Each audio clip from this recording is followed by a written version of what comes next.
दोस्तों नमस्कार। 12 लगन की गाथा में हमारा जो कल का वीडियो था उसके आगे हम शुरुआत करते हैं तुला लगन। तुला राशि 7 नंबर की राशि है जिसके स्वामी शुक्र देव बनते हैं। हमने देखा था कल के वीडियो में कि तुला लगन के अंदर हमारे शुभ भाव के स्वामी शुक्र और शनि बनते हैं। फिर बृहस्पति जो है तुला लगन के अंदर अशुभ भाव के स्वामी बनते हैं और मंगल देवता है जो समभाव के स्वामी बनते हैं हमारे इस तुला लगन की कुंडली के अंदर। अभी आगे हम देखते हैं बुध देवता को। बुध हमारे यहाँ पर देखेंगे कि 9वें और 12वें दो भावों के स्वामी बनते हैं। दोस्तों 12वां भाव त्रिक भाव है, अशुभ भाव है, और 9वां भाव त्रिकोण भाव है, शुभ भाव है। अब हम इस कुंडली में अगर बुध कहीं पर बैठे हैं तो हम कैसे जानेंगे कि बुध किस भाव से आए हैं और उस भाव को बुध है वो शुभ फल देंगे या अशुभ फल देंगे। मान लिया जाए कि बुध देवता यहाँ पर बैठे हैं, बुध देवता।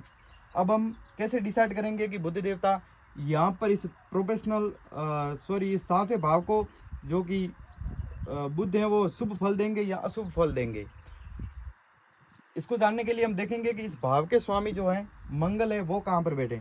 अगर मंगल 6, 8 और 12 इस त्रिक भाव के अंदर बैठते हैं तो फिर हम बुध को जो है वो अशुभ भाव से आया हुआ समझेंगे। अगर वहीं पर मंगल अगर शुभ भाव किसी भी शुभ भाव के अंदर या फिर केंद्र के अंदर बैठते हैं तब हम देखेंगे कि हमारा जो बुध है वो इस 9वें भाव से आया, शुभ भाव से आया है। तो दोस्तों मोटे मोटे तौर पे हम देखेंगे कि अशुभता पर हमेशा शुभता की विजय होती है। तो बुध देवता हमारे तुला लगन की कुंडली के अंदर शुभ भाव के स्वामी बनते हैं। आगे हम देखते हैं चंद्रमा। चंद्रमा हमारे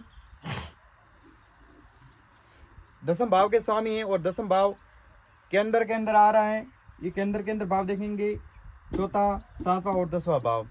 केंद्र के अंदर भाव जो हमारे चंद्रमा है वो केंद्र के अंदर आ रहे हैं और चंद्रमा केंद्र भाव जो होता है हमारे समफल देने वाला होता है। चंद्रमा इस कुंडली में कहीं पर भी बैठेंगे, यहाँ पर कहीं पर भी अगर बैठेंगे चंद्रमा तो वो समफल देंगे। तो यहाँ पर हम लिख लेते हैं चंद्रमा को समफल देने वाला, ठीक है। फिर आगे हम देखते हैं सूर्य।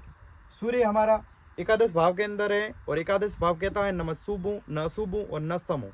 अगर मेरा कोई दूसरी राशि है तो उसे देखो, ये 0 वाला भाव है तो सूर्य की मात्र एक ही राशि है, सिंह राशि। तो अब हम देखेंगे कि सूर्य हमारा जो है वो 0 वाले भाव से आया है। सूर्य अब उसके नेचर के हिसाब से और माहौल के हिसाब से फल देंगे। जिस भाव के अंदर बैठा है उस भाव के स्वामी अगर शुभ भाव में बैठे हैं तो सूर्य हैं वो शुभ फल देंगे, ठीक है। मात्र दोस्तों हम देखेंगे कि